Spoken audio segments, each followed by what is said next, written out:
Let me be clear. I like birds. I don't worship them. I don't dress up like them. I don't have a shrine to Big Bird in my basement. I just like watching a couple of cardinals eat sunflower seeds while I drink my morning coffee. It's the one moment of zen I get before I have to log on to Zoom and listen to corporate strategy meetings that could have been an email.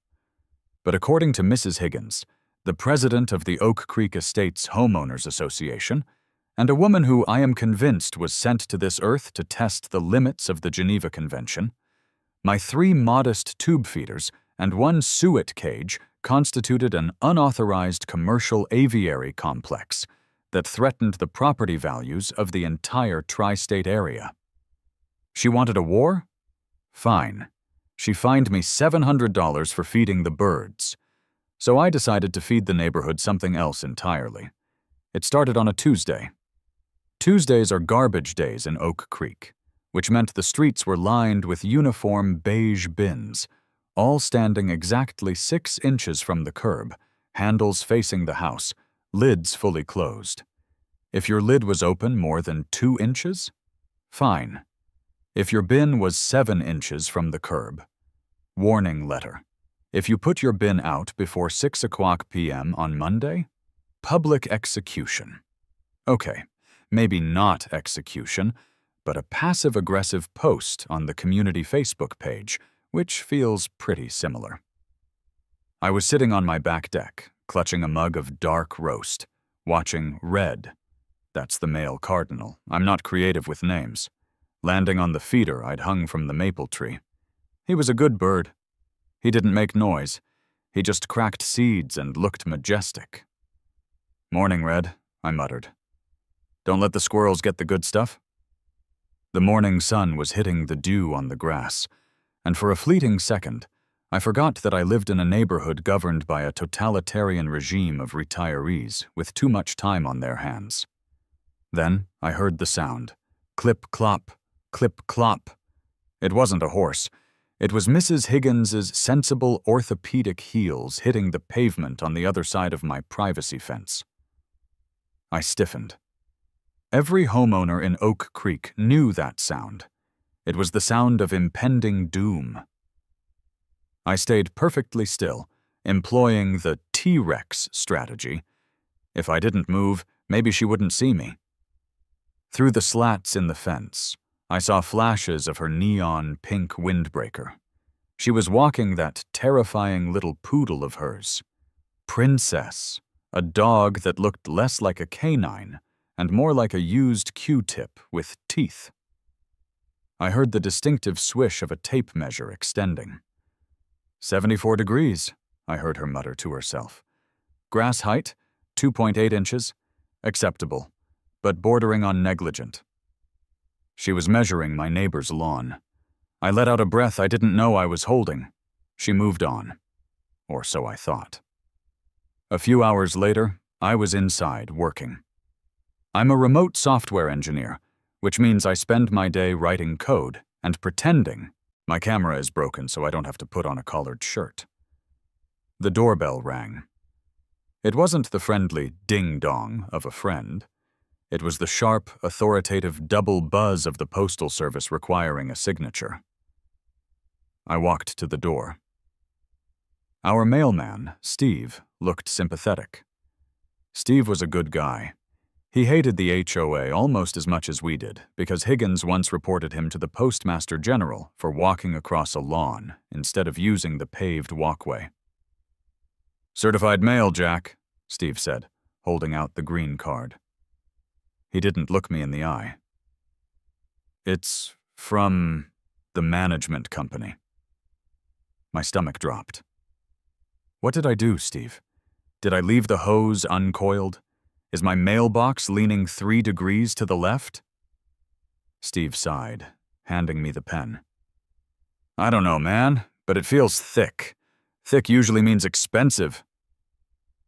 I signed for it. The envelope was heavy, creamy stock paper, the kind lawyers use when they want you to know they charge $400 an hour. The return address was embossed. Elite Community Management. Preserving Standards. Protecting value. I took it into the kitchen. I didn't open it immediately. I made a sandwich first. I figured I should eat before I lost my appetite. I sat at the island, staring at the envelope like it was a bomb. Finally, I grabbed a butter knife and slit it open. 3 pages. Single-spaced. Notice of violation and assessment of fines. Dear homeowner, it has come to the attention of the Board of Directors that your property is in violation of the Oak Creek Estates Covenants, Conditions, and Restrictions, CCNRs. Violation, unauthorized structures. Creation of nuisance. Attraction of vermin.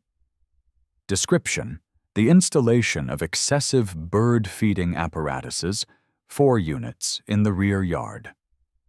These unapproved structures have been observed attracting non-domesticated wildlife, creating noise pollution, and contributing to the accumulation of biological waste, droppings, seed husks, on the common area turf. Reference: Article 4, Section B. Prohibition of wildlife attractants and unapproved recreational structures. Fine assessment. In accordance with the newly adopted Schedule of Fines, revised May 2024, Class B violations carry a penalty of $50 per day. Observation period. The violation was noted by Board President P. Higgins on the 1st of the month. As of today, the 14th, the violation has persisted for 2 weeks. Total fine due immediately: $700. Remedy: remove all structures immediately to cease the accrual of further penalties. I stared at the number. $700. I choked on my sandwich. $700? I shouted to the empty room. For feeding birds? I looked out the window. Red was back on the feeder. He looked at me, tilted his head, and chirped. Is that my fault? He seemed to ask. Yes, Red, I said. Apparently you are non-domesticated wildlife and a nuisance. I grabbed my phone. I wasn't going to take this lying down. I dialed the number for Elite, Community Management. Thank you for calling Elite Community Management, a robotic voice answered. For violations, press 1. For architectural requests, press 2. To beg for mercy, press pound. Okay, it didn't say that last part, but it was implied. I pressed 1. The hold music was a smooth jazz saxophone solo that sounded like it was being played underwater. I sat there for 20 minutes, my blood pressure rising with every saxophone squeak. Finally, a human clicked on. Elite Management, this is Janice. Community? Oak Creek Estates, I said, trying to keep my voice steady. My name is Jack Miller. I just received a fine for $700 regarding bird feeders. I heard the clicking of a keyboard. Miller?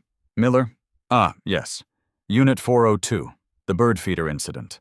The board has flagged this as a high-priority nuisance. High priority?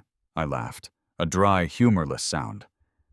Janice, look, there has to be a mistake. I have 4 small feeders. I bought them at Home Depot. They aren't structures. A structure is a shed, or a gazebo. This is a plastic tube filled with seeds.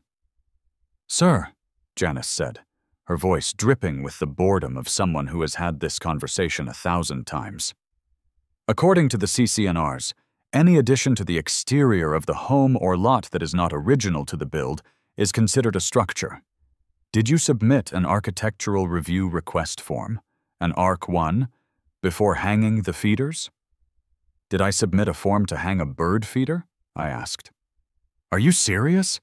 Do I need a permit to hang a wind chime or put out a welcome mat? Technically, yes, on the wind chime, Janice said. Noise pollution. But regarding the feeders, the issue isn't just the structure. It's the attraction of vermin. They're cardinals, Janice, and chickadees. They aren't rats. Mrs. Higgins' report indicates that the seed debris is attracting squirrels and undesirable avian species, which creates a health hazard for the community. Squirrels live outside, Janice. I don't need to invite them. They live in the trees. They were here before the subdivision. Sir, there is no need to raise your voice. I took a deep breath. I pinched the bridge of my nose. Okay, look. $700 is insane. I didn't even get a warning.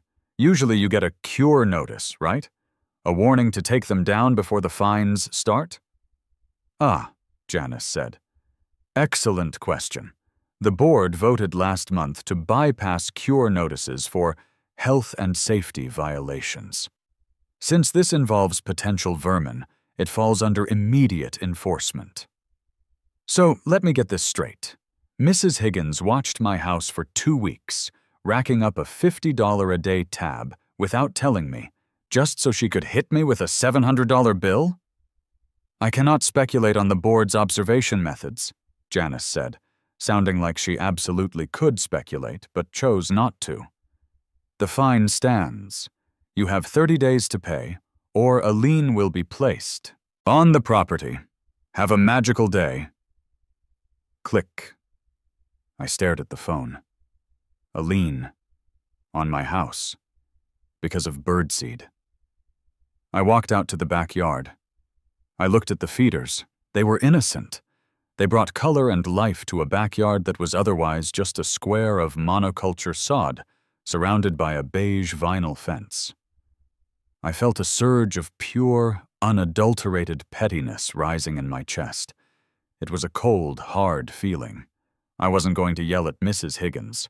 Yelling gets you nowhere in the suburbs. Yelling makes you the crazy neighbor. No, I needed to be the smart neighbor. I grabbed my laptop and sat on the deck. I logged into the HOA portal, a website that looked like it was built in 1998 by a high school intern. I downloaded the CCNRs, the constitution of our little dictatorship. I spent the next 4 hours reading. I read every line. I read about fence heights. I read about acceptable shades of mulch, only dark brown or black, absolutely no red. I read about the prohibition of commercial vehicles. And then I found it. I was looking for a defense for my birds, but I found something else. Something better. Article 9, Section C, Landscaping and Environmental Stewardship. Oak Creek Estates encourages homeowners to maintain lush, vibrant gardens. In an effort to promote eco-friendly practices and reduce chemical runoff, the association encourages the use of organic gardening methods and natural pest control solutions over synthetic pesticides. Natural pest control.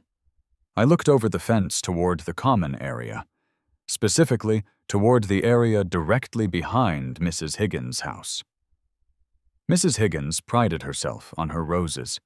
She had prize-winning tea roses planted right along her back fence line, which bordered the community green space. I'd seen her out there spraying them with chemicals, wearing a mask, looking like she was handling plutonium. But I also knew something she didn't know. I'd seen the little green specks on her buds from my second-story window. Aphids. Her roses were infested. I looked back at the Natural Pest Control clause. I opened a new tab on my browser. I typed in, bulk beneficial insects for sale. The first result was a site called Bugmanberry's Biological Warfare. The website had a GIF of a beetle eating a mite. It was perfect. I navigated to the Ladybugs section. Hippodamia convergens, the convergent lady beetle. A voracious predator of aphids, mites, and soft-bodied insects. One bag contained 1,500 live beetles. I looked at the fine letter on my table. $700. I looked at the price of ladybugs. $20 per bag. I did the math.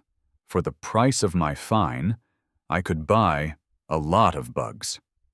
But I didn't need that many. I just needed enough to make a point. I checked the community calendar. This Saturday, annual spring potluck.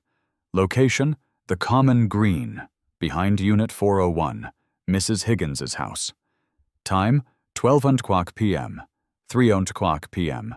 Dress, spring casual. Note, Mrs. Higgins will be judging the potato salad contest. The Common Green, directly adjacent to the aphid-infested roses. I smiled. It was a slow, terrifying smile. I picked up my phone and dialed the number for Bugman Barry. "Barry speaking," a voice rasped. It sounded like a man who smoked gravel for breakfast. "Hi, Barry," I said. "I have a gardening emergency. I need to order some ladybugs, a significant amount." "How big's the garden, Chief?" "It's not about the size of the garden," I said, leaning back in my chair and watching red fly away. "It's about the magnitude of the statement. How many can you get to Pennsylvania by Friday?" "I can get you a crate. That's about 5,000 bugs. They come chilled. You wake 'em up, they get hungry." 5,000, I mused. "That sounds adequate." "You got an infestation?" Barry asked. "Oh yeah," I said. "I've got a massive pest problem, specifically a pest in a pink windbreaker." "I don't ask questions, I just ship the bugs," Barry said. "That'll be $100 plus overnight shipping." Done. I hung up the phone. I looked at the bird feeders. "Don't worry, guys," I whispered to the empty yard. "I'm going to take you down. But we're going to replace you with a different kind of wildlife." The next 3 days were a blur of preparation. I took down the bird feeders, documenting every step with timestamps. I sent a photo to Janice at Elite Management with the caption, "Compliance achieved. Please confirm receipt." She replied 2 hours later. "Noted. The fine of $700 is still due." Of course it was. I went to the hardware store. I bought specialized release gear. Okay, it was Tupperware. I drilled small holes in the lids, big enough for air, too small for a ladybug to escape. I scouted the perimeter. The Common Green was a strip of manicured grass between the 2 rows of houses. It was where the HOA held all their events, because it was the only flat piece of land in the neighborhood. Mrs. Higgins' backyard fence was a wrought iron affair, the aristocrat model, approved in the bylaws, which meant it was see-through. Her rose bushes were pressed right up against it. The potluck setup would be right there. The buffet tables were usually arranged in a U shape, with the open end facing the roses. It was tactically perfect. On Thursday evening, the package arrived. It was a styrofoam box labeled "Live Material, Perishable, Handle with Care." I signed for it, trying to look casual. My neighbor, Nosy Nancy, was watering her driveway, don't ask, 3 houses down. She stopped and stared. Nancy was Mrs. Higgins's lieutenant. If Higgins was the general, Nancy was the CIA operative who gathered intelligence. I waved. "Just some specialized fertilizer, Nancy. Organic." She narrowed her eyes, but went back to hosing down the asphalt. I took the box into the garage. I opened it. Inside were mesh bags filled with what looked like orange pebbles. They were dormant, asleep in the cold. 5,000 of them. I transferred the bags into the crisper drawer of my garage fridge, right next to the IPAs. "Sleep well, my pretties," I said, channeling my inner wicked witch. "Saturday is a big day." Friday passed without incident, though I did get a generic email reminder about the potluck. Reminder: no glass containers on the green. Please bring a dish to share. No store-bought items for the competition. I wasn't planning on bringing a dish. I was bringing the entertainment. Saturday morning arrived. The sky was a painfully perfect blue. It was a Chamber of Commerce day, the kind of day Mrs. Higgins lived for. I woke up early. I checked the fridge. The bugs were still snoozing. I transferred them from the mesh bags into the Tupperware containers. I had 5 containers, 1,000 soldiers in each. I dressed in my most non-threatening outfit, khaki shorts and a polo shirt. I looked like every other dad in the neighborhood, just minus the soulless look in my eyes. Today, my eyes were bright with the fire of rebellion. At 11:30 a.m., I saw the setup beginning. Folding tables were being erected on the green. I saw Mrs. Higgins directing traffic. She was wearing a white floral dress that looked like a couch cover from 1985. She was pointing, shouting, and moving bowls of coleslaw 2 inches to the left. "That's it," I whispered. "Group the food together, nice and tight." At 11:45 a.m., the police car rolled up. My heart stopped. I watched through the blinds. A cruiser from the local PD pulled into my driveway. Nancy. She must have called them about the suspicious package. I quickly shoved the Tupperware containers into a canvas tote bag and threw a towel over them. I walked to the front door just as the officer knocked. It was Officer Miller. No relation. I'd met him once when my car alarm went off by accident. He was a young guy, looked bored. "Morning, officer," I said, stepping onto the porch. "Everything okay?" "We got a call," Miller said, adjusting his belt. "Anonymous neighbor reported suspicious activity. Said you were carrying heavy crates into your garage late at night and said something about biological agents." I blinked. Biological agents? Yeah. Look, I know it sounds crazy, but in this neighborhood, people get jumpy. I laughed. It was a genuine laugh of disbelief. "Officer, I ordered ladybugs." He stared at me. "Ladybugs? For my garden." "Aphids," I lied. Well, it was a half-lie. Mrs. Higgins, the HOA president, is very strict about chemical pesticides, so I'm going organic. The crates were a styrofoam cooler. "Can I see them?" "Sure." I led him to the garage. I pulled the tote bag open and lifted a Tupperware container. Through the translucent plastic, he could see the mass of orange and black dots.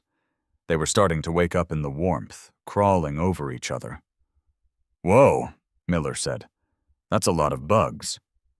5,000, I said. "I have a big garden." Miller looked at me. Then, he looked at the house next door where Nancy was peeking through her curtains.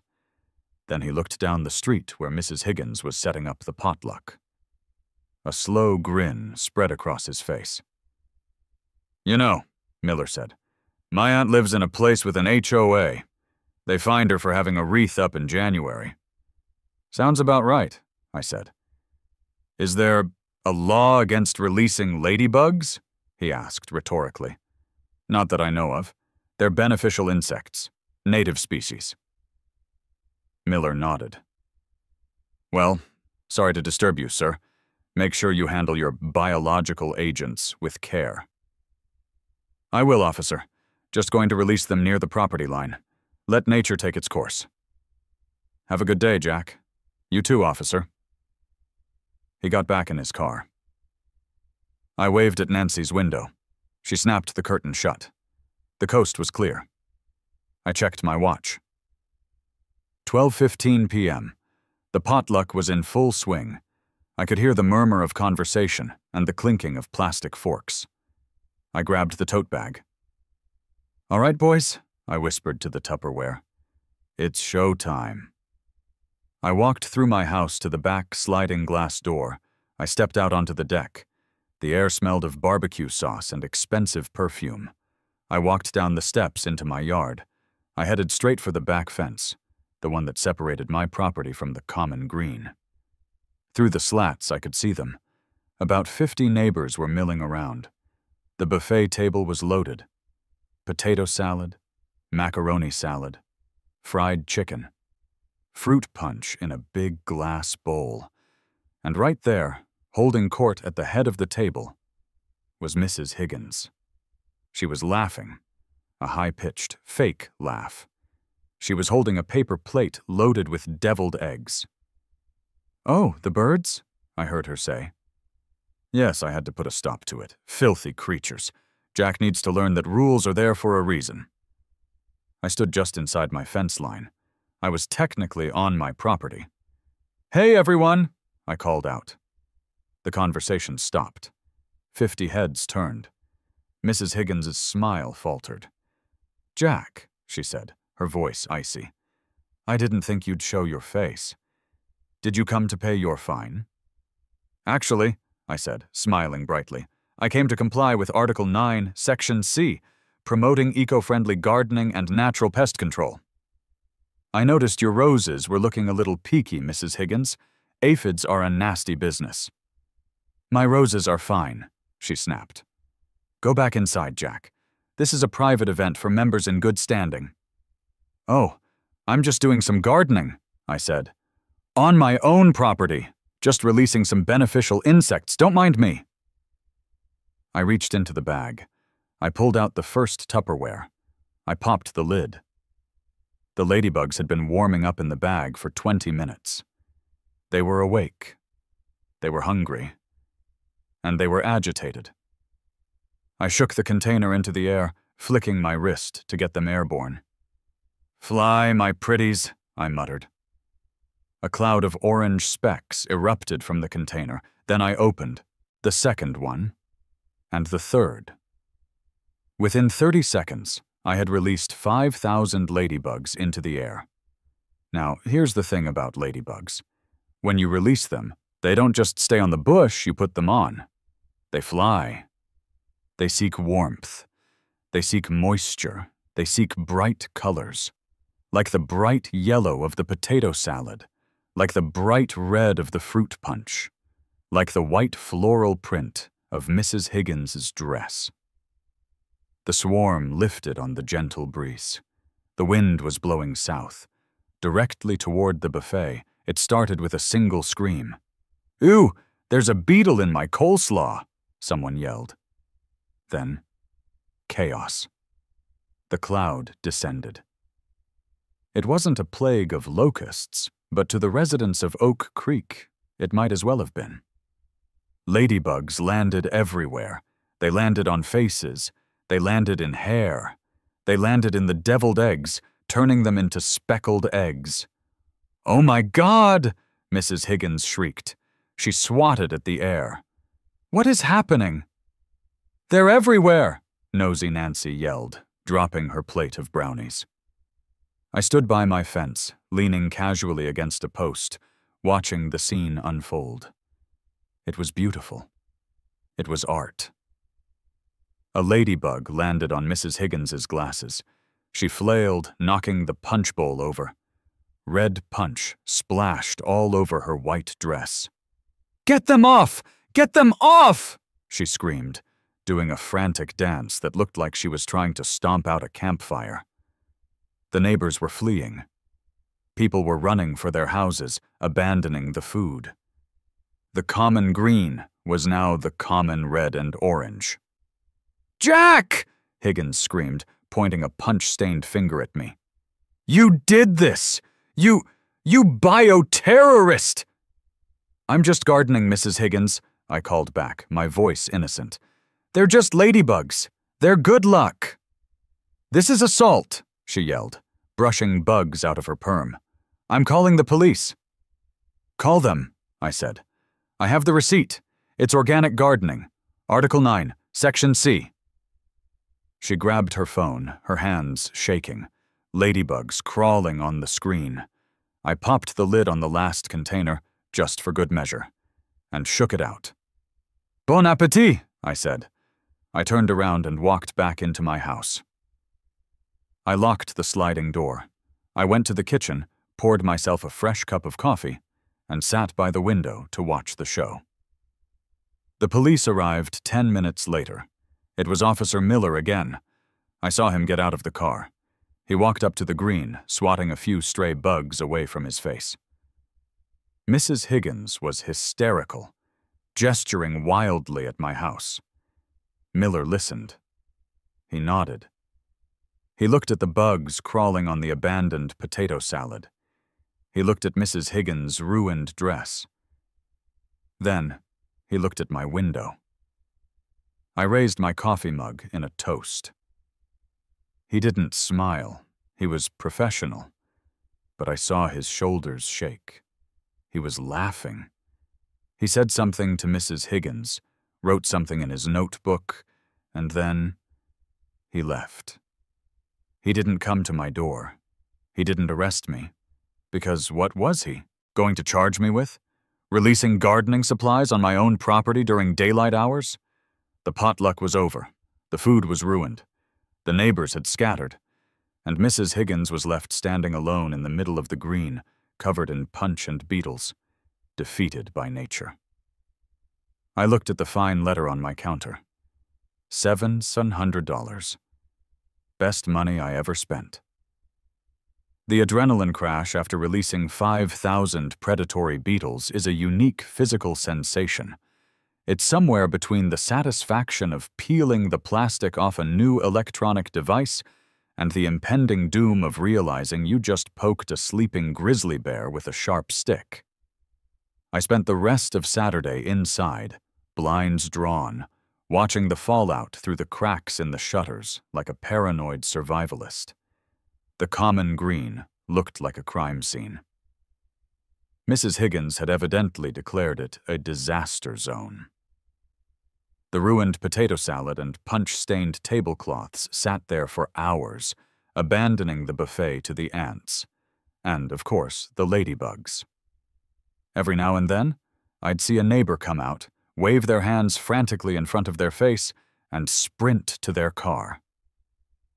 My phone, however, was blowing up.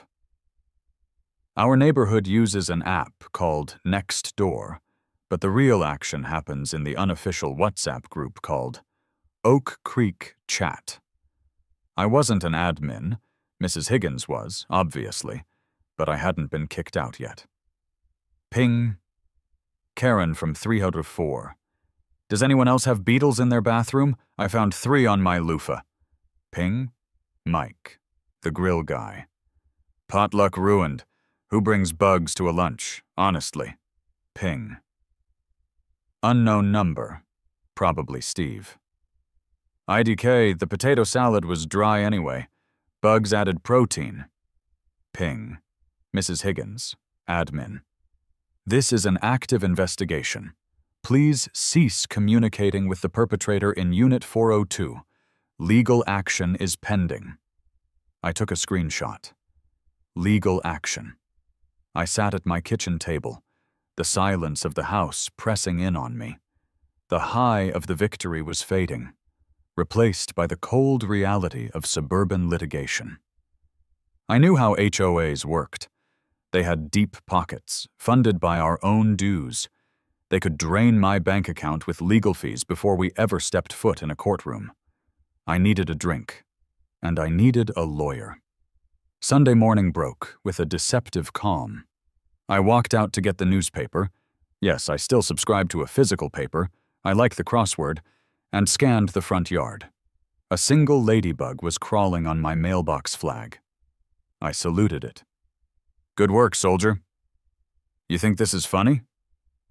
The voice came from the sidewalk. I turned. It was Bob. Bob lived 2 doors down. He was a retired accountant who measured his self-worth by the whiteness of his sneakers.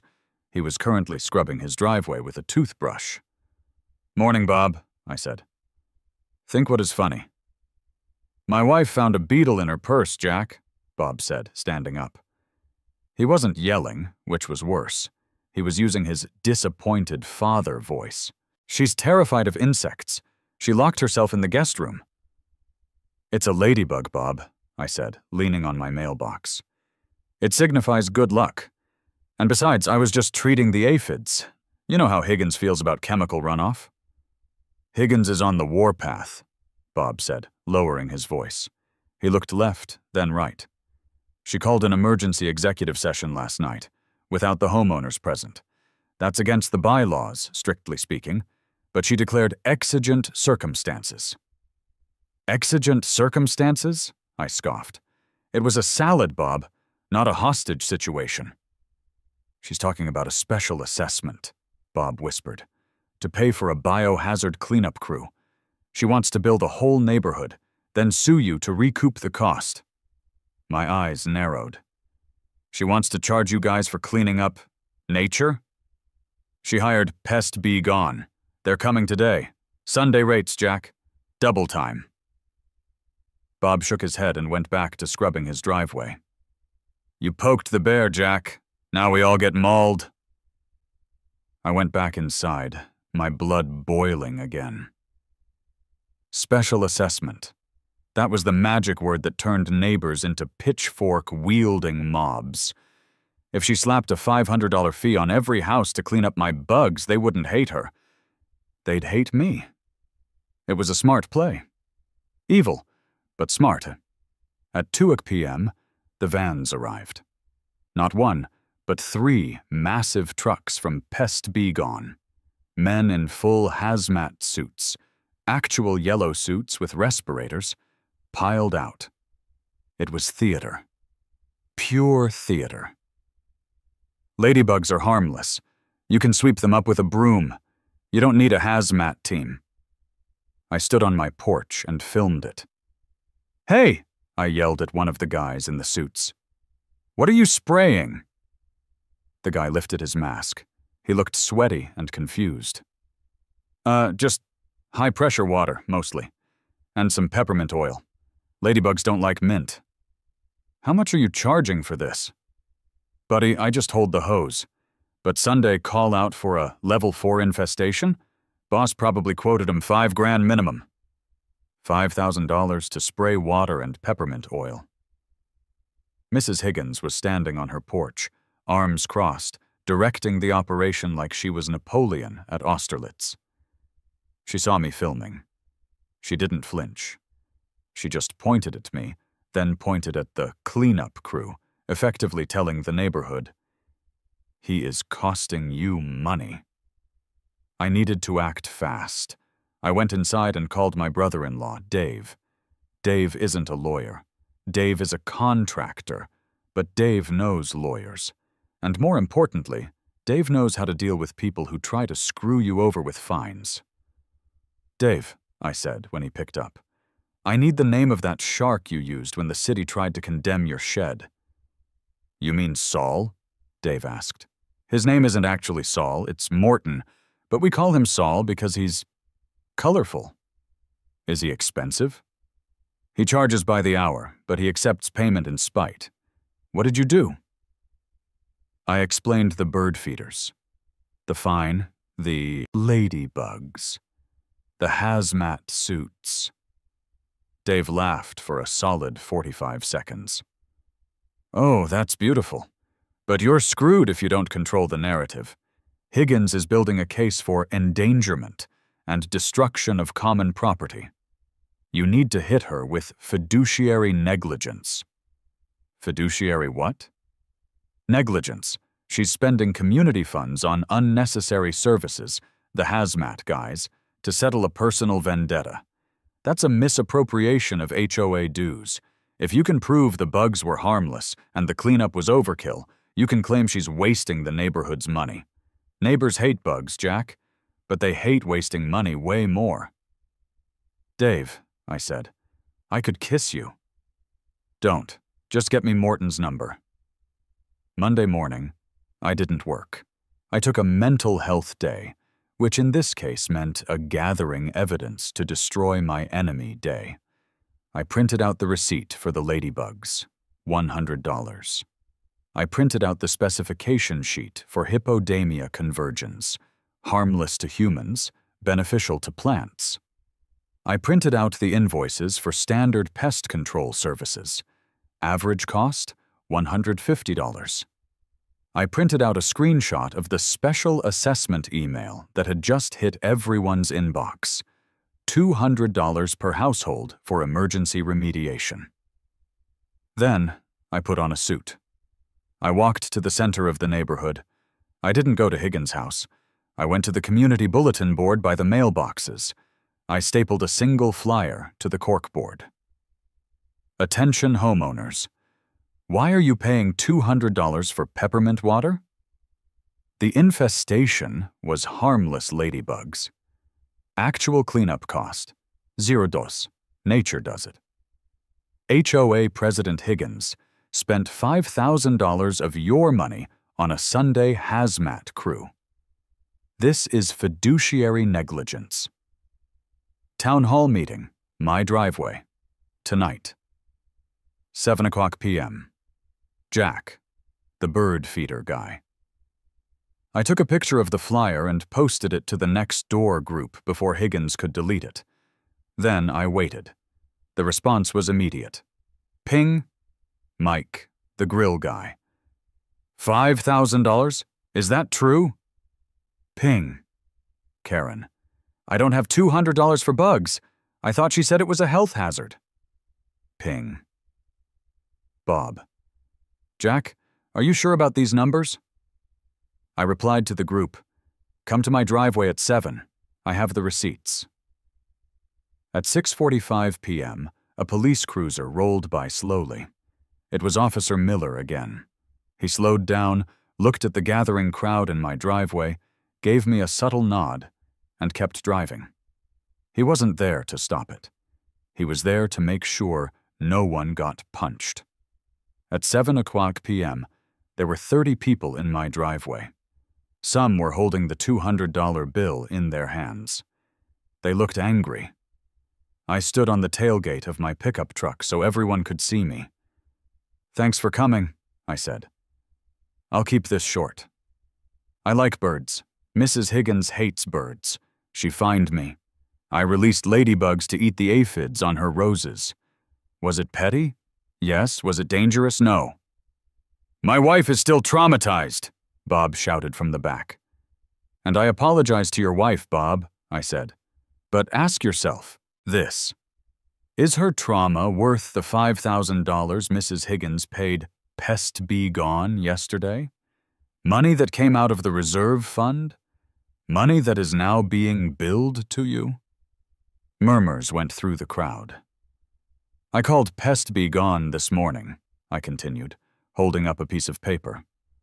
I asked for a quote to remove ladybugs from a lawn. You know what they said? They said, we don't usually do that because they fly away in 24 hours. But if forced, they charge $150. Higgins paid $5,000? Someone shouted. Sunday emergency rates, I said, plus hazmat fees.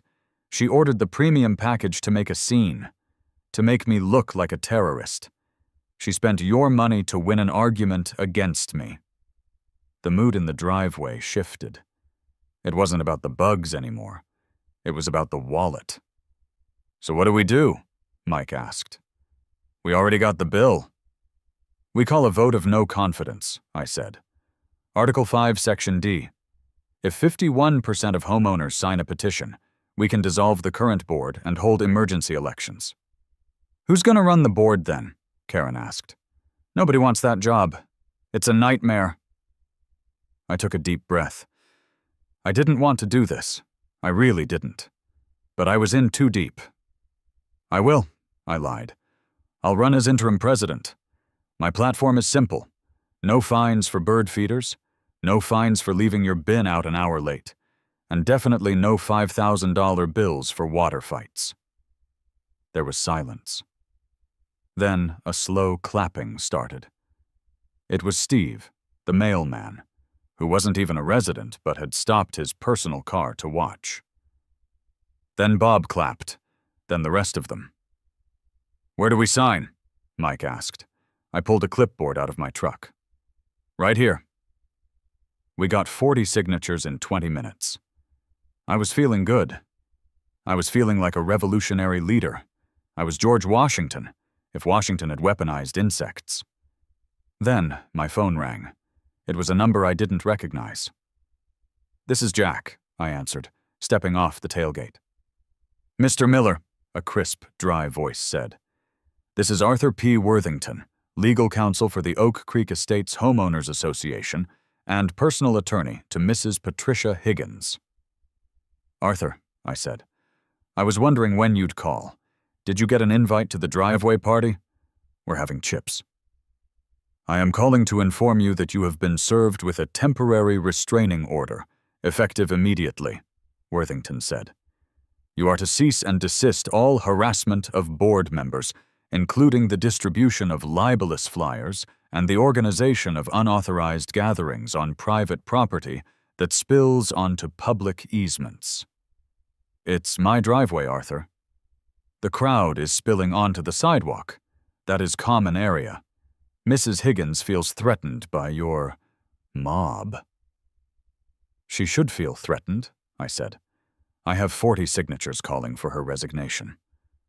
"Those signatures are invalid," Worthington said smoothly. "As you are currently not a member in good standing due to your unpaid fines, now totaling $1,200 with the addition of the cleanup assessment, you are ineligible to organize a petition or vote in HOA matters. Read your bylaws, Mr. Miller. Article 2, Section A. My stomach dropped. Member in good standing. If you owe money, you can't vote. And you certainly can't lead a coup. "You can't be serious," I said. "Pay the fines in full, plus the legal fees for this phone call, which is currently billing at $450 an hour, and perhaps we can discuss your eligibility.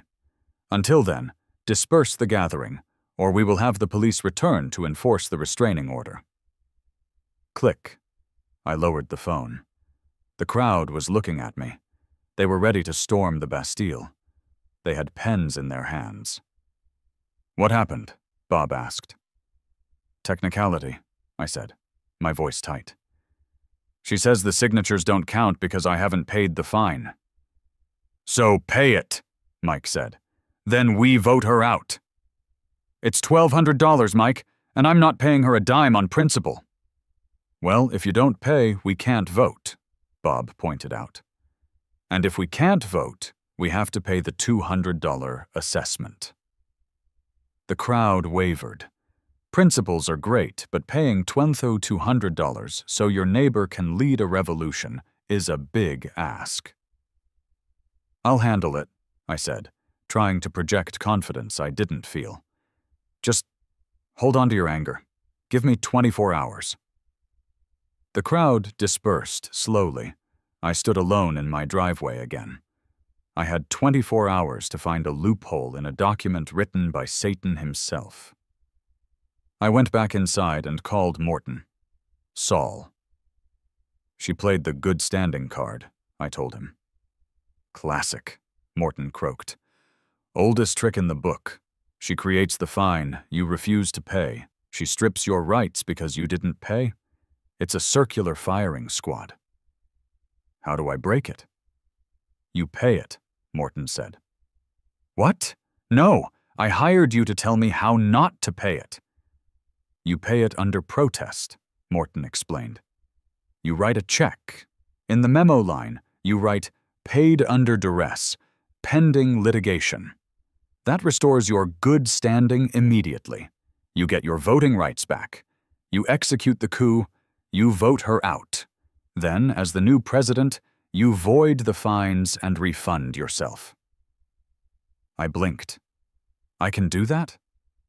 "It's risky," Morton said. "If the coup fails, you're out $1,200 and she stays in power. But if you win everything." I looked at my bank account app. $1,200 was a hit. It was my vacation fund. But looking out the window, I saw Mrs. Higgins' lights on. She was probably in there, drinking tea, gloating. "I'll write the check," I said. Tuesday morning. The day of the board meeting. Technically, the emergency session Higgins called was closed, but the bylaws stated that the open forum portion had to be public. It was scheduled for 6:00 p.m. in the community center basement. At 9:00 a.m., I walked into the elite management office downtown. I slapped a check on the desk. $1,200, I told the receptionist. Note the memo line. Restore my voting rights, immediately. She looked at the check. She looked at me. I'll process this. It takes 2 hours to update the system. I'll wait, I said.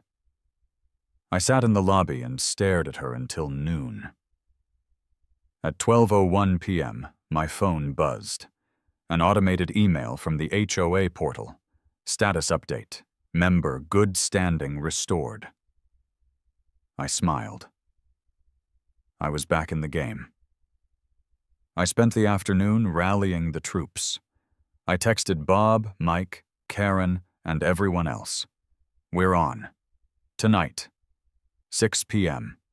Pack the room. At 5:55 p.m., I walked into the community center. Usually, HOA meetings have an attendance of 3 people. Higgins, her VP, a sleeping octogenarian named Mr. Henderson, and Nancy. Tonight, there were 60 people. It was standing room only. The air was thick with the smell of cheap coffee and rebellion.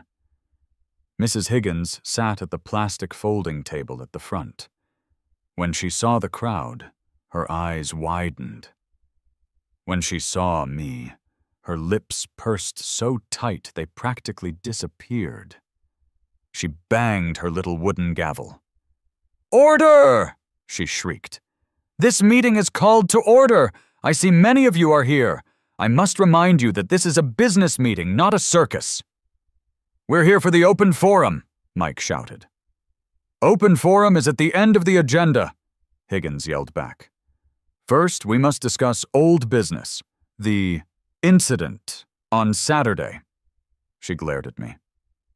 "The board moves to ratify the special assessment of $200 per unit for biological remediation," she said. "All in favor?" She looked at Mr. Henderson. "Aye," he mumbled, half asleep. "Aye," Higgins said. "Motion carries." "Objection!" I yelled, stepping forward.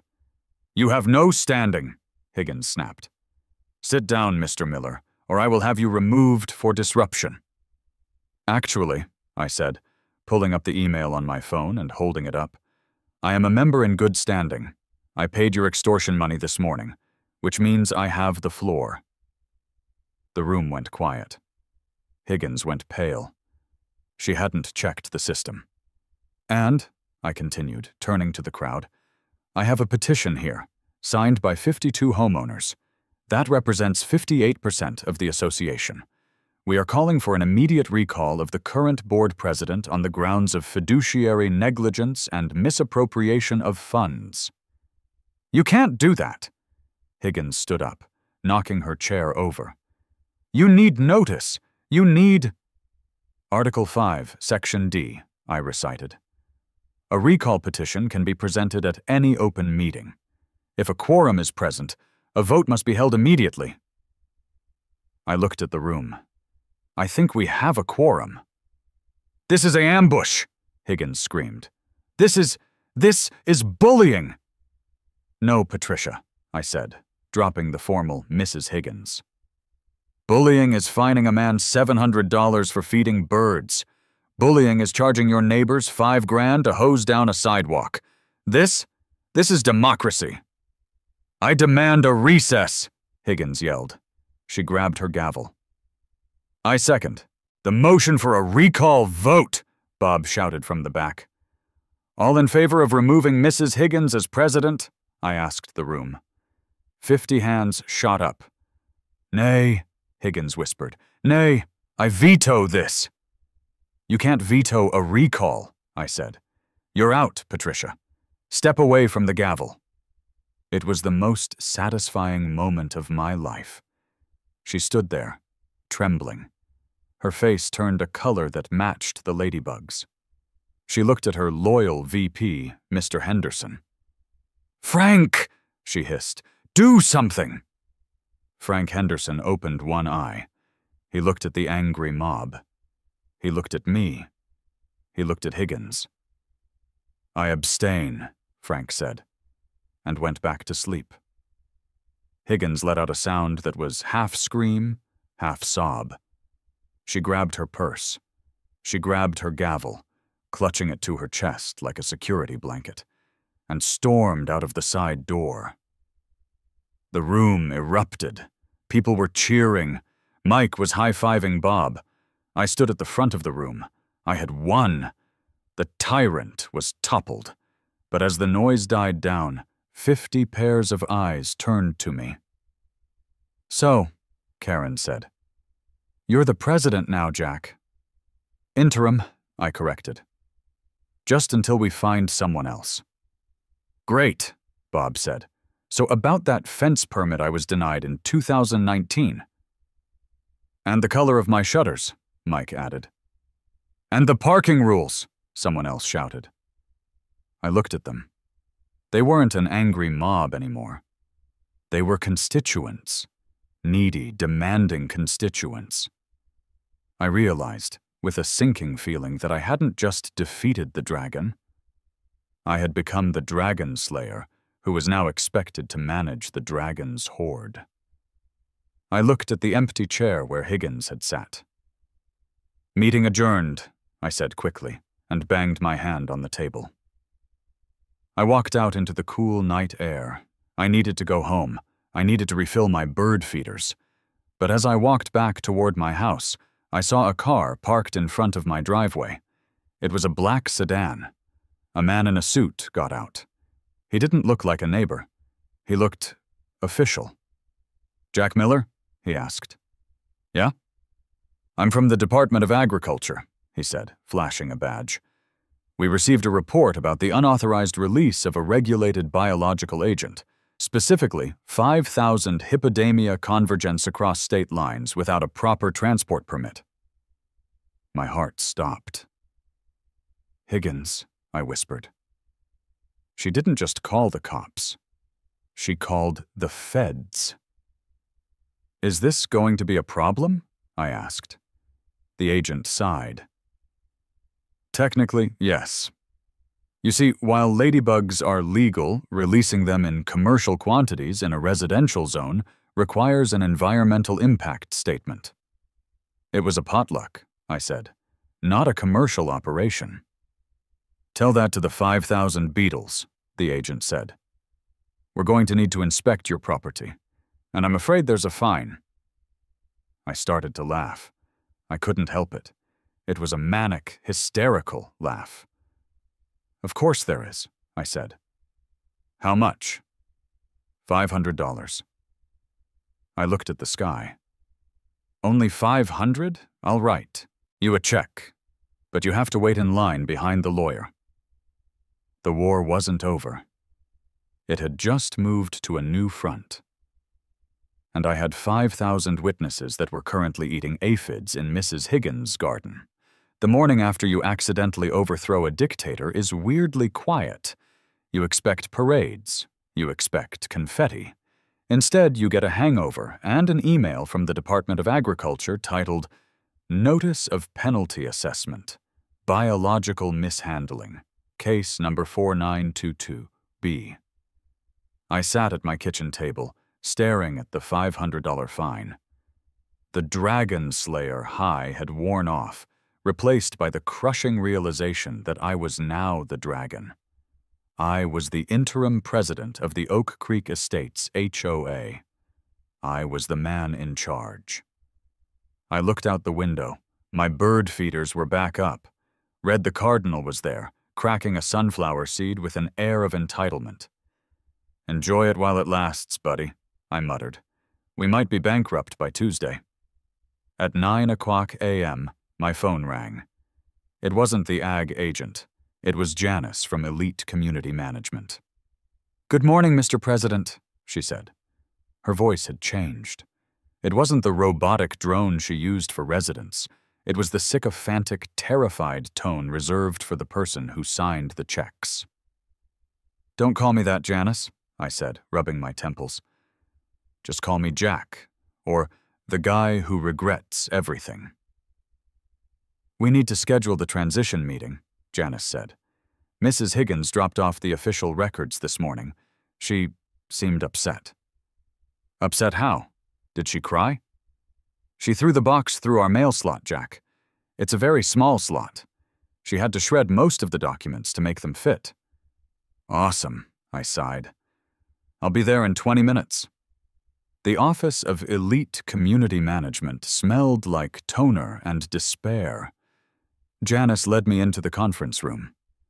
On the table sat a cardboard box that looked like it had been attacked by a rabid badger. "This is the transition?" I asked.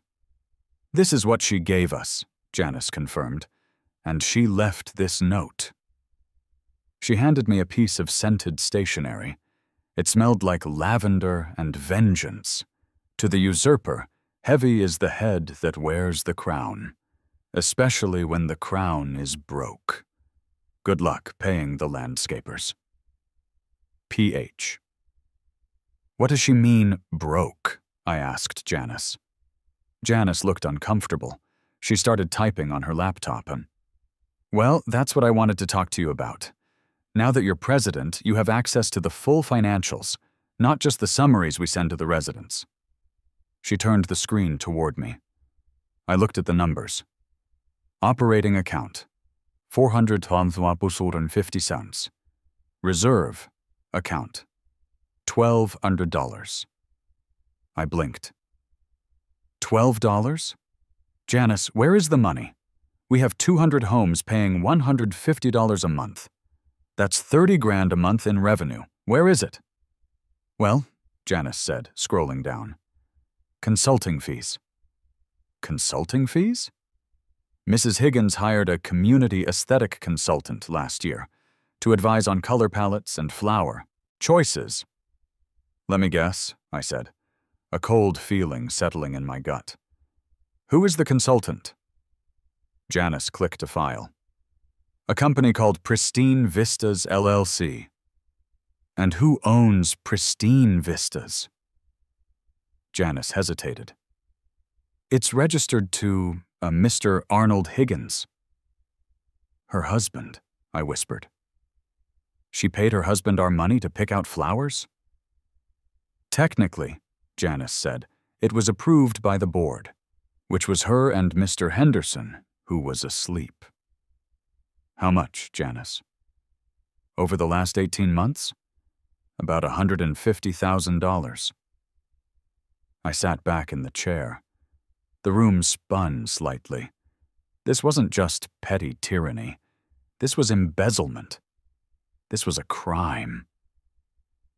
Freeze the accounts, I said. Whatever is left. Do we have legal insurance? Yes, Janice said, but the deductible is $5,000, which we don't have. I put my head in my hands.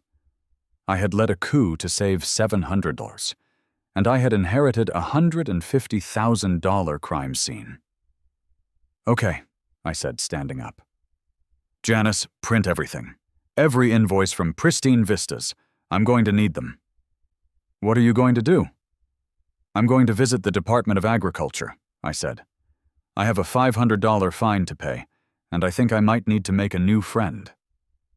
The Department of Agriculture field office was located in the basement of a federal building downtown. It looked like the DMV, but with more posters about invasive beetles. I waited in line for 40 minutes until I reached the counter. A man with a buzz cut and a name tag that read Agent Perkins looked up. He was the guy from my driveway.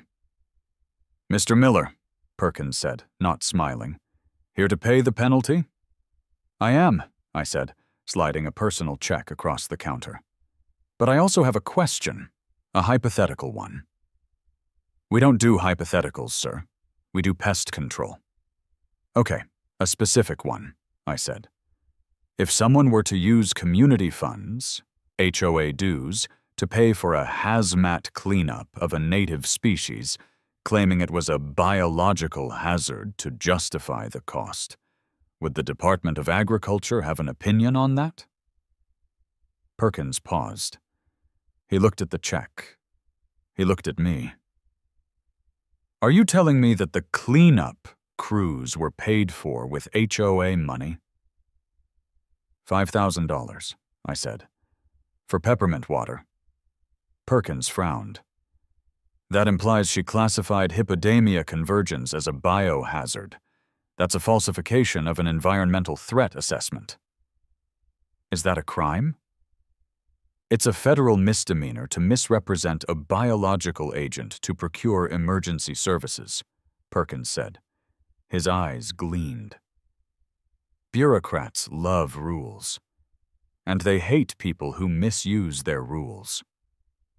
Do you have proof? I have the invoice from Pristine Vistas authorizing the cleanup, I lied. Well, I hoped I would find it. And I have the email where she called it a Level 4 infestation. Perkins tapped his pen on the desk. Mr. Miller, I can't help you with your embezzlement issue. That's for the police. But if you can, get me that email where she calls Ladybugs a Level 4 biohazard. I can open an investigation into misuse of environmental protocols. It carries a fine, a hefty one.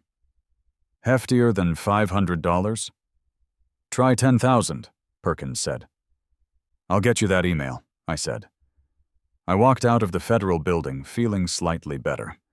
I had a weapon, but I still had a broke HOA and a vindictive ex-president living 3 doors down. I drove home. As I turned onto my street, I saw it. A news van. Channel 5 Action News. It was parked in front of Mrs. Higgins's house. And there, standing on her lawn, weeping into a microphone, was Patricia Higgins. I pulled into my driveway and ran inside. I turned on the TV. There she was, live. Bullied out of my position, Higgins was sobbing, dabbing her eyes with a lace handkerchief. A mob of angry men, led by a violent radical, stormed the meeting. They threatened me. They released thousands of biting insects onto me. I fear for my life. I fear for the sanctity of this neighborhood. The reporter, a guy with great hair and zero investigative instinct, nodded sympathetically. And you say this man, this Jack Miller, is now in control of the HOA funds? He is, Higgins wailed. God knows what he'll spend it on. Probably drugs. Or more bugs. My phone exploded. Ping. Mike. Dude, are you watching Channel 5? Ping. Mom. Jack, why is a lady on TV saying you bought drugs? Ping. Saul, the lawyer. Don't talk to the press. Silence is golden. Libel is expensive. Call me. I called Saul. She's on TV, Saul, I yelled. She's lying to the whole city. She's controlling the narrative, Saul said calmly.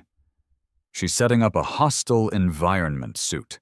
She's going to sue the HOA, meaning you, for emotional distress, wrongful termination, and harassment. She's going for a settlement.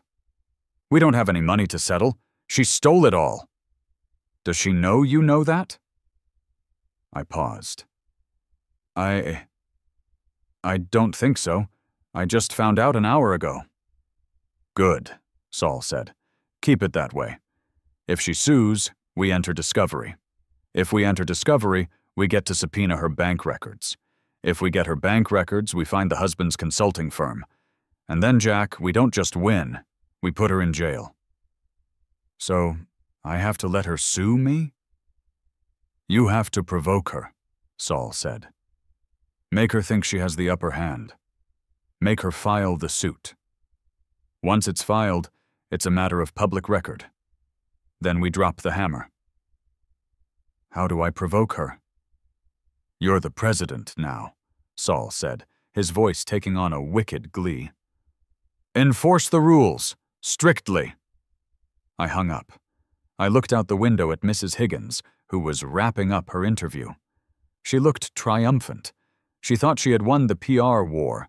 She didn't know I had the rule book. I spent the rest of the night reading the CC&Rs again. I wasn't looking for bird feeder rules this time. I was looking for everything else. I found it in Article 6, Section B, driveway maintenance. Driveways must be free of oil stains, cracks, and commercial solicitation material.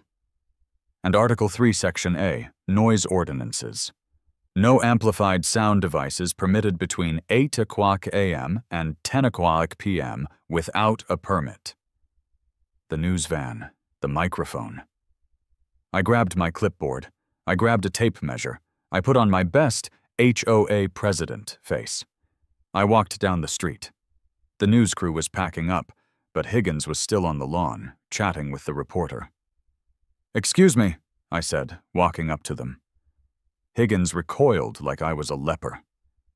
"Get away from me. He's the one. The bug man." The reporter swung the camera back toward me. "Sir, care to comment on the allegations?" "I'm not here to comment on allegations," I said, my voice calm, looking directly into the lens. "I'm here in my capacity as interim HOA president to issue a citation." Higgins blinked. "What?" "Mrs. Higgins," I said, clicking my pen. "You are currently in violation of Article 3, Section A. Unauthorized use of amplified sound equipment, that microphone, on a residential lot without a permit." You can't be serious," Higgins sputtered. "I am also citing you for Article 6, Section B," I continued, pointing to the news van. "Commercial vehicle parked on a private easement for purposes of solicitation. That's a fine of $100. "This is harassment!" Higgins screamed. "No, Patricia," I said, handing her the pink slip I had just filled out. "This is enforcement. I'm just protecting the property values, right? Isn't that what you always say?" I turned to the cameraman. "And you guys need to move that van. You're blocking a fire hydrant. That's a city ordinance. I can call the tow truck, or you can roll." The cameraman looked at the reporter. The reporter looked at Higgins, who was turning purple. "Let's go," the reporter said. "We got the shot." They scrambled into the van and drove off, leaving Higgins standing alone on her lawn holding a pink violation ticket. She looked at me with pure, unadulterated hatred. "You will regret this, Jack Miller," she hissed. "My lawyer is drafting the papers right now. I'm going to take your house. I'm going to take your car. I'm going to take your precious bird feeders." "Do it," I said, leaning in close. "Sue me, Patricia. Please. I'm begging you." She looked confused for a second. Why would I want her to sue? "You're insane," she muttered, and stormed inside. I walked back home. My hands were shaking, but I was smiling. Step 1. Provocation complete. Now I just had to survive until the court date without the neighborhood finding out we were bankrupt. The next week was a blur of administrative hell. I had to hold my first official board meeting. The room was packed again, but the energy was different. The revolutionary fervor had been replaced by, "Why hasn't the pool been cleaned?" "The pool filter is broken," I announced from the table. "We are assessing the repair costs." "Assess faster," shouted Karen. "My kids want to swim." "We are waiting on quotes," I lied. I couldn't tell them we couldn't afford a new filter because Mrs. Higgins had spent the pool money on consulting fees. Not yet. Saul said to keep it quiet until the lawsuit dropped. "What about the 4th of July party?" Mike asked. "Usually we hire a DJ. Is that still on?" "We are reviewing the budget for festivities," I said, sweating. "You're acting just like her!" someone shouted from the back. That stung.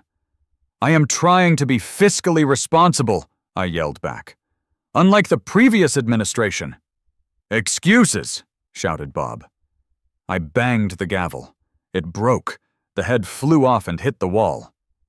"Meeting adjourned," I shouted, grabbing the handle and fleeing the room. I ran into the parking lot, gasping for air. This was impossible. I was holding a dam made of Swiss cheese. My phone buzzed. Unknown number. Hello? Mr. Miller? A deep voice. This is a process server. I'm outside your house. You've been served. I drove home. A teenager in a hoodie handed me a thick envelope. I tore it open in the driveway.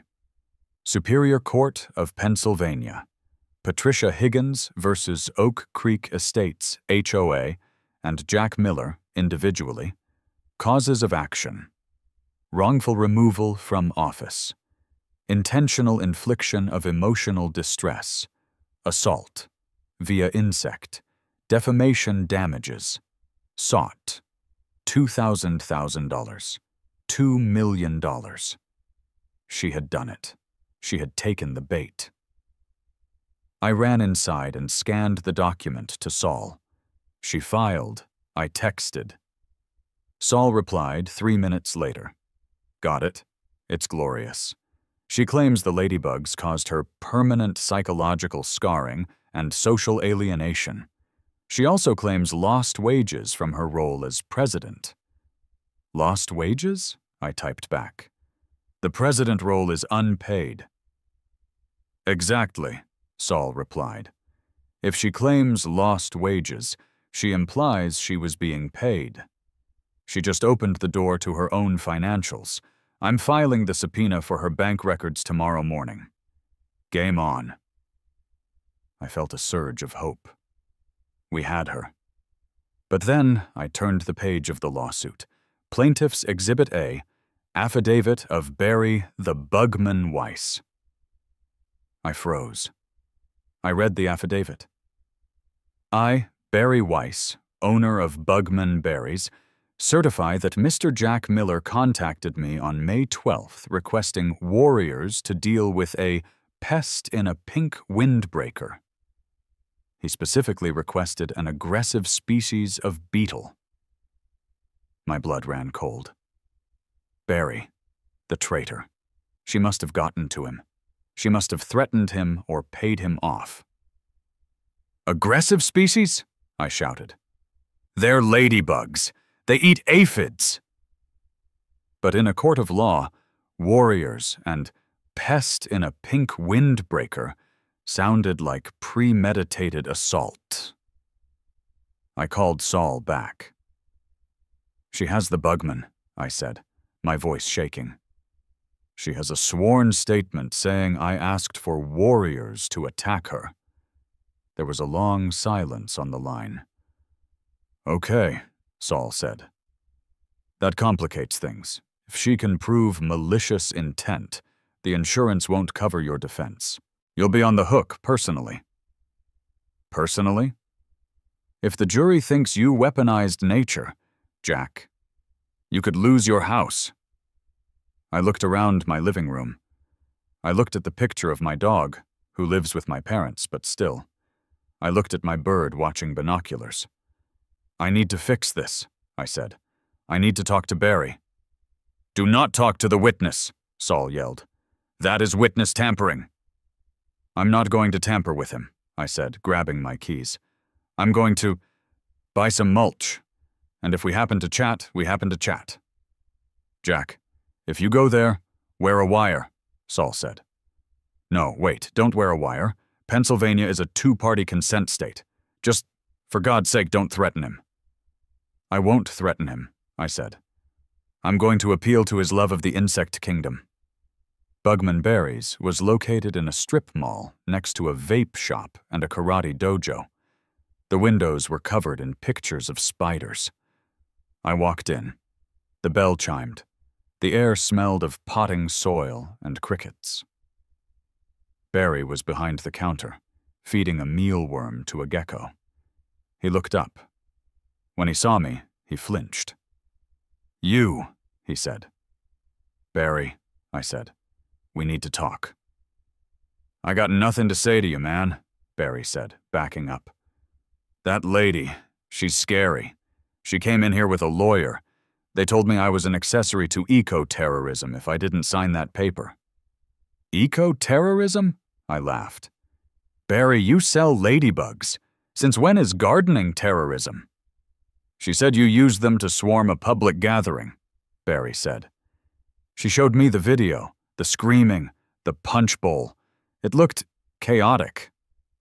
It was a potluck, Barry. A bad one.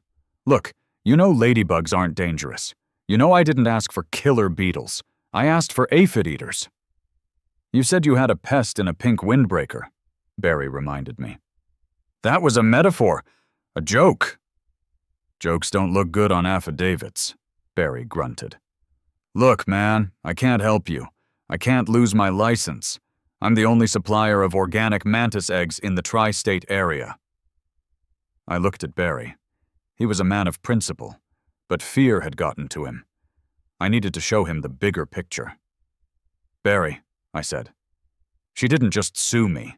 She hired Pest Be Gone to spray peppermint oil and high-pressure water on the ladybugs. On your ladybugs. Barry stopped. He looked at me, his eyes wide. She sprayed them? $5,000 worth of chemical warfare, I said, exaggerating slightly. Peppermint isn't a chemical, but Barry didn't need to know that. She wiped them out, Barry. 5,000 of your finest convergent beetles. Washed into the storm drain. Drowned. Barry's face darkened. He put the mealworm down. She killed the merchandise? She massacred them, I said solemnly. And now she's using you to justify it. She's making you the accomplice to a ladybug genocide. Barry slammed his hand on the counter. That witch! Exactly, I said. Barry, if you testify for her, you're saying that ladybugs are dangerous vermin that deserve to be exterminated. Is that the legacy of Bugman Barry? Barry breathed heavily. He looked at his gecko.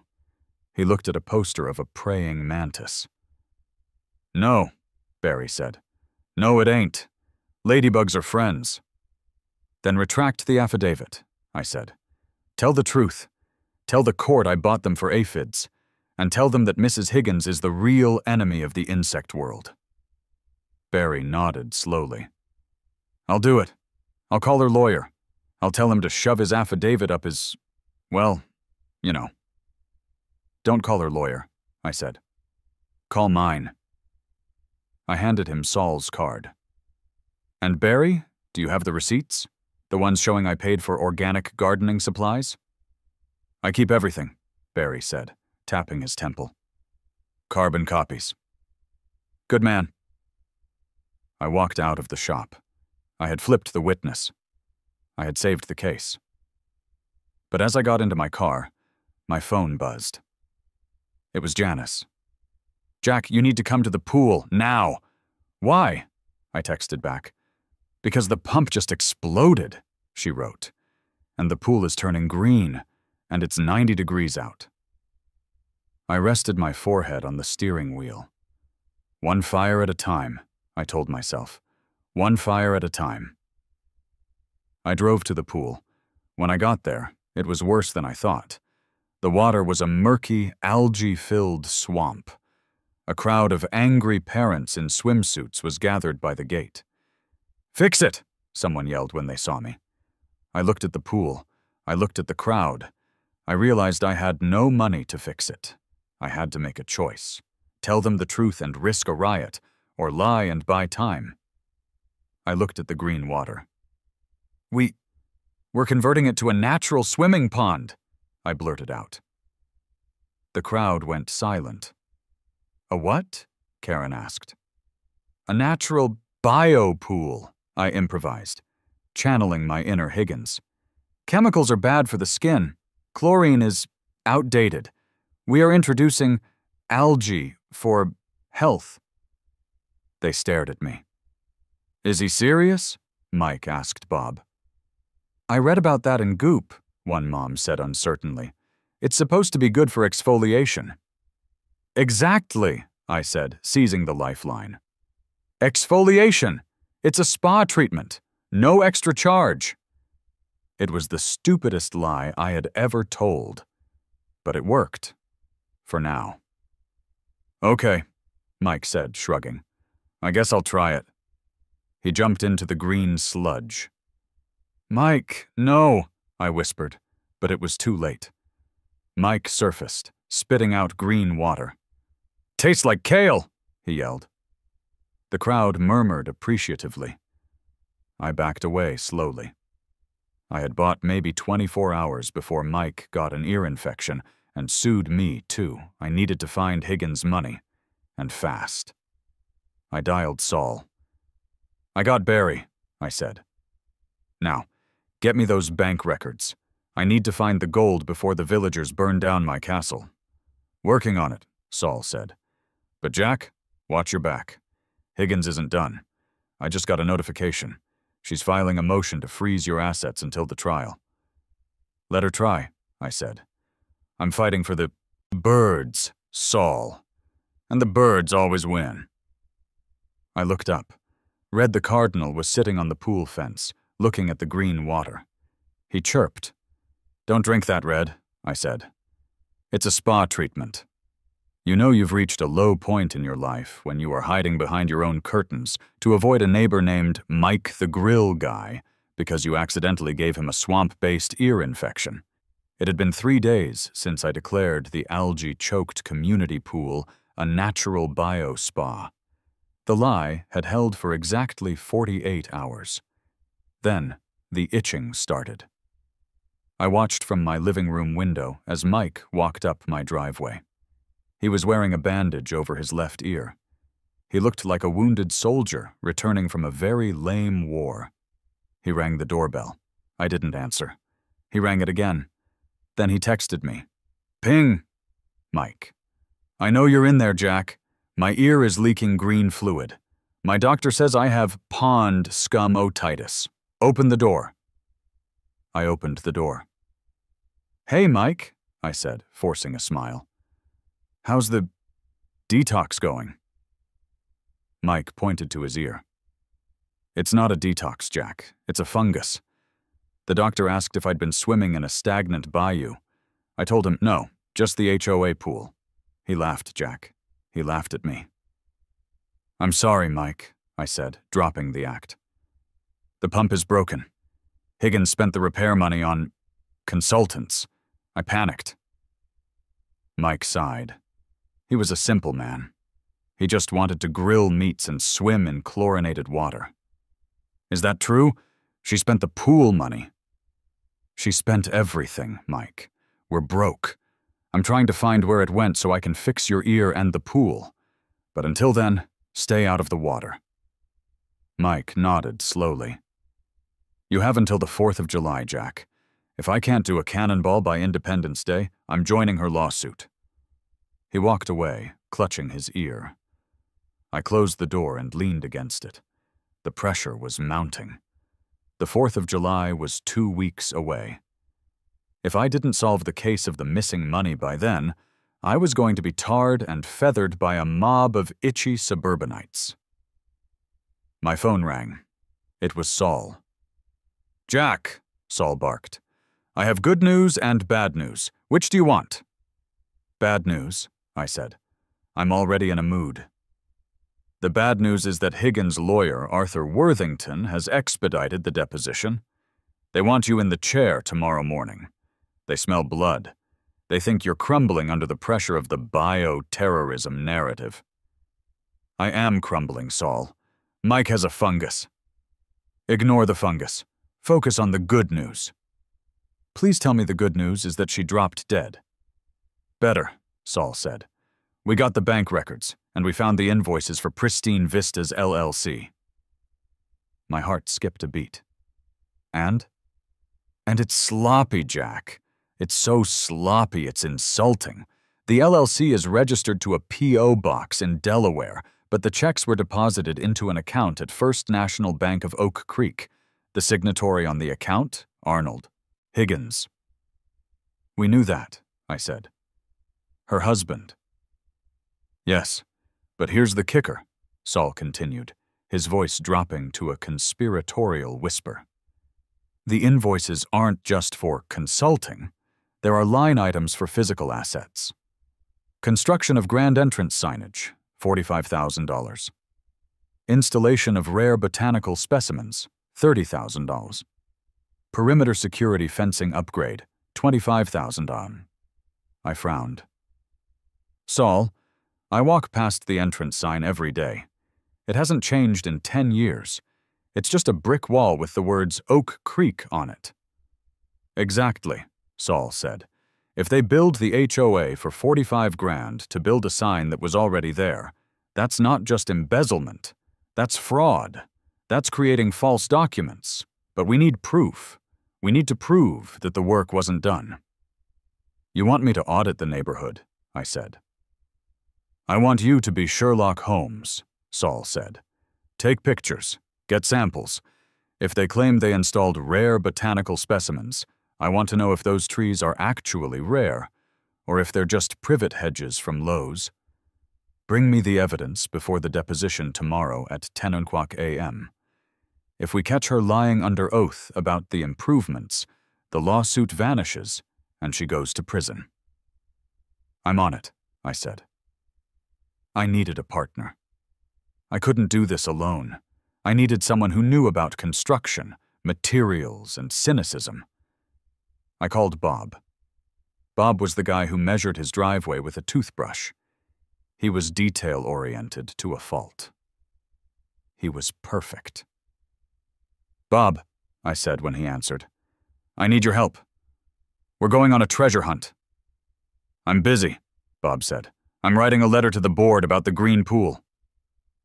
I am the board, Bob. Stop writing the letter and listen. Do you want your $200 assessment back? Do you want Higgins to pay for Mike's ear? There was a pause. I'm listening. Meet me at the entrance sign in 10 minutes. Bring a screwdriver and a ladder. 10 minutes later, Bob and I were standing in front of the grand entrance of Oak Creek Estates. It was a curved brick wall with gold lettering. It looked fine. Okay, I said, holding the invoice Saul had emailed me. According to this, on November 14th of last year, Pristine Vistas billed us $45,000 for installation of imported Italian travertine facade and gold leaf lettering. Bob squinted at the wall. That's brick, Jack. That's the same brick that's on my house. It's builder's beige. It costs 40 cents a unit. Maybe they put the travertine over the brick? I suggested. Bob walked up to the wall. He tapped it with the handle of his screwdriver. Clink, clink. Solid brick, Bob said. Then he looked at the letters. Oak Creek Estates. They looked shiny and gold. Gold leaf, Bob muttered. $45,000? He climbed the ladder. He pulled out a pocket knife. Bob, don't scratch it if it's real gold, I warned. If it's real gold, it won't peel, Bob said. He dug the tip of the knife into the letter O. He flicked his wrist. A long, curly strip of gold plastic peeled off, revealing gray foam underneath. Bob stared at it. I stared at it. Styrofoam, Bob whispered. It's high-density foam-painted gold. Is that standard? For a strip mall? Maybe, Bob said, climbing down, his face red with anger. For $45,000? No. This is a $500 sign, Jack. Maybe $1,000 if you count the glue. I took a picture. Strike one. We moved on to the rare botanical specimens. The invoice listed 6.6 Acer palmatum, bloodgood, Japanese maples, mature specimens. Cost $5,000 each. Total $30,000. We walked to the common area where the new trees were planted. There were indeed 6 trees. They were red. They were small. Bob examined the tags. They were still on the branches. Higgins hadn't even bothered to remove the plastic tags from the nursery. Big Box Garden Center. Red maple, 49.89. Bob looked at me. He looked at the tag. He looked at the invoice. She charged us $5,000 for a $50 tree, Bob said. His voice was trembling. This was a man who reused Ziploc bags. Financial waste was his kryptonite. She marked it up 10,000%, I said, snapping a photo of the tag. That's a bold profit margin. She's a thief, Bob said. She's robbing us blind. One more, I said. The perimeter security fencing upgrade, $25,000. We walked to the back of the property, where the neighborhood bordered the woods. There was a fence there. It was a chain-link fence. It looked rusty. Upgrade? Bob asked. This fence has been here since 1990. Look at the lichen. I shook the fence. It wobbled. Maybe she upgraded the underground supports, I guessed. Bob looked down. He kicked the dirt away from the post. There was no concrete, just dirt. She didn't do anything, Bob said. She invoiced us for a ghost fence. I took a picture of the rusty post. We got her, Bob, I said. We have the invoices. We have the pictures. We have the styrofoam. I want to be there, Bob said, gripping his screwdriver. When you take her down, I want to see the look on her face. You can't come to the deposition, I said. But you can come to the victory party. Just don't swim in the pool. The next morning, I put on my only suit. It was tight in the shoulders. I grabbed my folder of evidence, the styrofoam sample, the tree tag, the photos. I met Saul outside the law office of Worthington, Smythe, and Sharks. You look nervous, Saul said. I'm terrified, I admitted. I've never been deposed. What if they trick me? They will try, Saul said. They will ask you about the birds. They will ask you about the warriors. They will try to make you angry. Don't get angry. Get smug. You have the ace. Wait for the right moment to play it. We walked into the conference room. It was intimidating. A long mahogany table, a court reporter with a tiny typing machine, a video, camera pointed at a chair, and sitting across the table was Arthur Worthington, a man who looked like he was made of expensive leather, and Mrs. Higgins. Higgins was wearing a neck brace. I stared at her. A neck brace? Really? Soft tissue damage, Worthington said smoothly, not looking up from his papers. From the flailing caused by the insect assault. Please sit down. I sat. Saul sat next to me. Mr. Miller, Worthington began, turning on the camera. You are under oath. Do you understand what that means? It means if I lie, I go to jail, I said. Kind of like if someone steals money, they go to jail. Higgins narrowed her eyes. Let's stick to the questions, Worthington said. Mr. Miller, did you or did you not purchase 5,000 carnivorous beetles on May 12th? I purchased Hippodamia convergens, I said. Ladybugs. They are carnivorous only to aphids. Unless Mrs. Higgins identifies as an aphid, she was in no danger. Objection, Worthington muttered. Non-responsive. Mr. Miller, are you aware that Mrs. Higgins suffers from entomophobia, fear of insects? I am aware she suffers from a fear of losing control, I said. I didn't know about the bugs. You released them at a community potluck, Worthington pressed. A crowded event. Did you intend to cause panic? I intended to garden, I said. Malicious compliance, sure. Panic? No. The panic was caused by Mrs. Higgins screaming. And the pest in the pink windbreaker comment in the affidavit? Metaphor, I said. Poetic license. Worthington leaned back. He thought he was winning. He thought he was painting me as a loose cannon. Mr. Miller, Worthington said, smiling a predatory smile. You are now the acting president of the HOA. You have access to the accounts.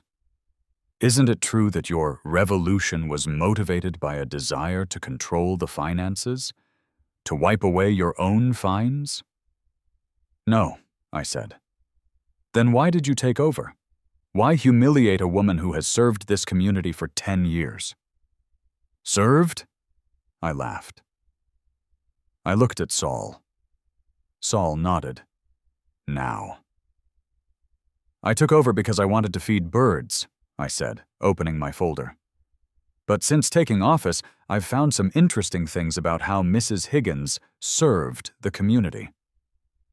This is irrelevant, Worthington said. This deposition is about the Ladybug incident. It goes to character, Saul interjected, and motivation. Continue, Jack. I pulled out the invoice for the sign. Mr. Worthington, I said, are you familiar with Pristine Vistas, LLC? Higgins went rigid. The neck brace creaked. I don't see how, Worthington started. This is an invoice, I said, sliding it across the table. For $45,000 for a travertine and gold leaf entrance sign, dated last November. Worthington looked at the paper. He looked at his client. Higgins was staring straight ahead, her face pale. And this, I said, placing a jagged piece of gold-painted foam on the table, is a piece of that sign. I peeled it off yesterday. It's styrofoam, Arthur. It costs $12 at Home Depot. Worthington stopped moving. And this, I continued, sliding the photo of the tree tag, is a receipt for a $50 maple tree that the HOA paid $5,000 for. And this, I said, sliding the picture of the rusty fence, is a $25,000 invisible fence. Stop, Worthington said. He looked at Higgins. Patricia, what is this? He's lying, Higgins shrieked. He planted that. He faked it.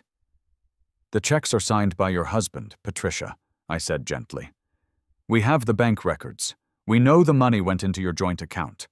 We know you used HOA dues, our money, to renovate your kitchen or buy that neck brace or whatever you did. Higgins stammered. That's fraud, Arthur, Saul said, leaning forward. Federal wire fraud, actually, since the checks crossed state lines to the Delaware LLC. And since you're suing my client for defamation, well, truth is an absolute defense against defamation. She is a thief, so no defamation. Worthington looked at the documents. He was a high-priced lawyer. He knew a sinking ship when he saw one. He closed his folder. He turned off the video camera. He turned to Mrs. Higgins. Mrs. Higgins, Worthington said, his voice ice cold. I think we need to have a private conversation in the hallway. Immediately.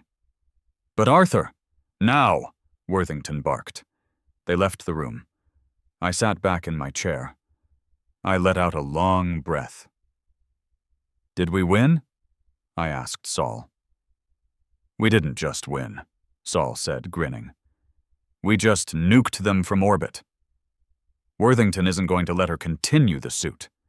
If this goes to court, she goes to jail. He's going to beg for a settlement. I don't want money, I said. Well, I want the HOA's money back, but mostly I want her gone. 10 minutes later, Worthington came back in. Alone.